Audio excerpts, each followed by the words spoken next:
Bertie's Historic Discovery. Written and told by Kiefer Adams.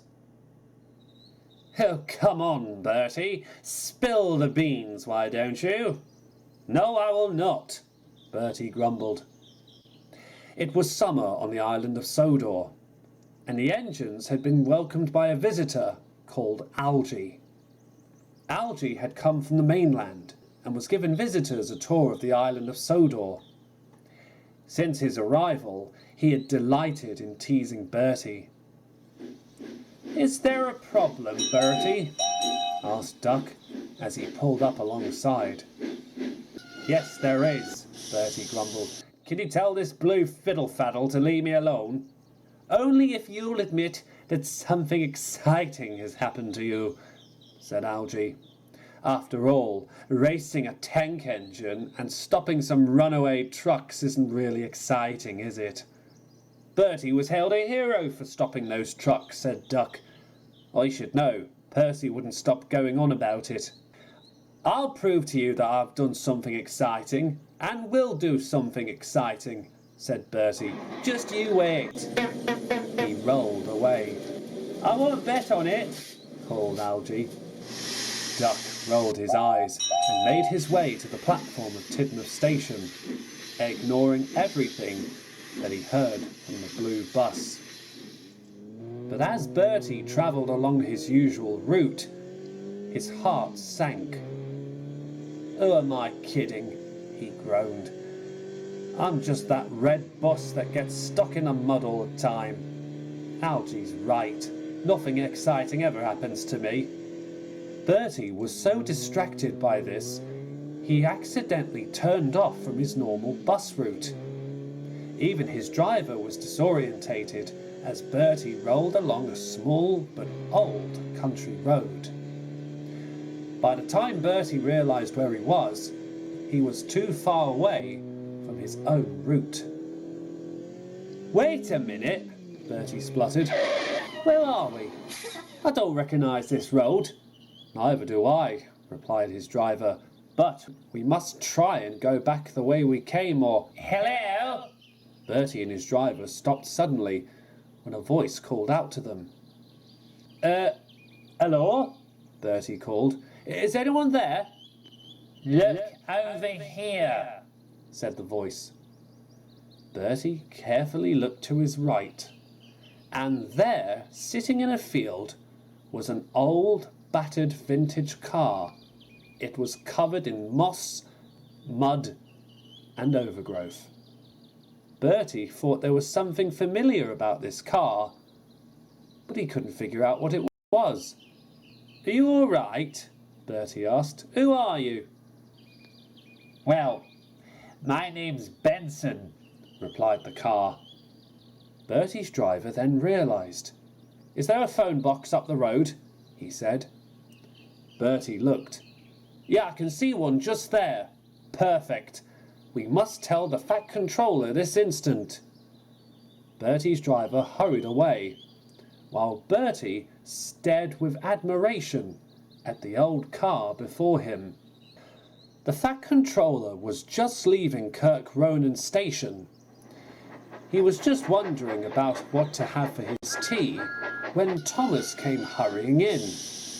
"Thomas," said the Fat Controller, "what have I told you and the other engines about racing into stations?"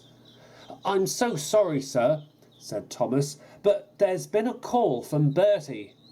"Bertie?" said the Fat Controller. "He didn't arrive at the station at the end of my branch line," explained Thomas. "But there's more." Thomas quickly explained everything. The Fat Controller hurried into his cab. "Take me to the Sodor recovery unit at once," he ordered.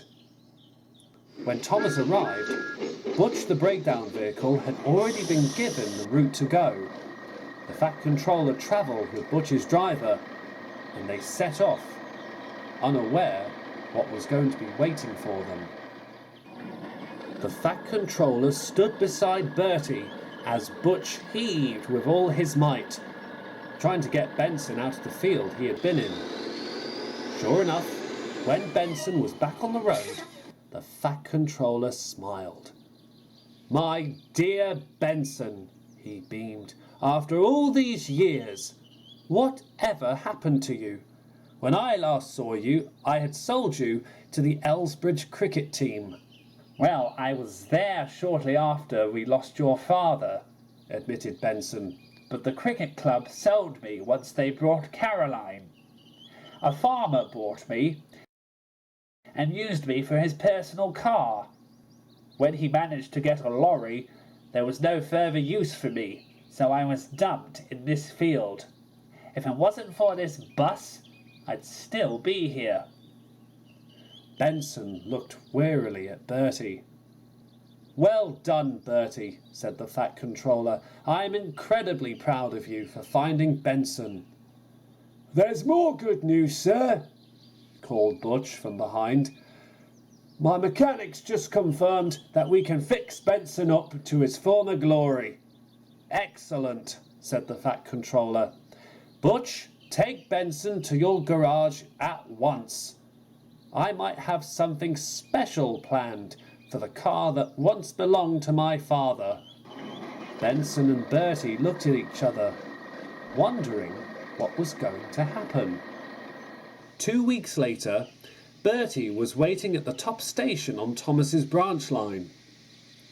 Next to the station was a small sign which read, "See the return of Benson." Just as Bertie was wondering about this, a loud horn echoed from the car park. "What do you think of this, Bertie?" called Benson as he rolled up next to the bus. The Fat Controller was in his Sunday best and strode down from Benson. "You look just as you were when my father first brought you," smiled the Fat Controller. Benson grinned. "As I said before, it wouldn't have been possible without Bertie." Bertie gave a small smile.